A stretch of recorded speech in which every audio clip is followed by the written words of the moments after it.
Nou, ek staan vanoggend sommer hier buite, is lekker vars. En ek wil ietsie baie belangriks vanoggend vir julle sê.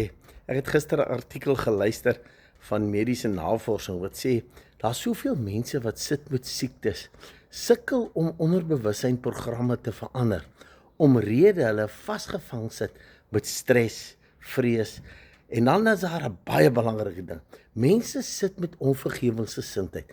In die geringste, hulle sit met wrokke, hulle sit met haat, hulle sit met gesindhede teenoor mense.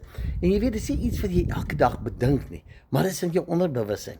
En dis hoekom ek praat die afgelope tyd baie oor verander jou onderbewussyn, dan kan jou lewe verander. En toe besef ek na ek hierdie artikel geluister het, dis so belangrik dat ons moet kies om in dankbaarheid en in vrede te lewe.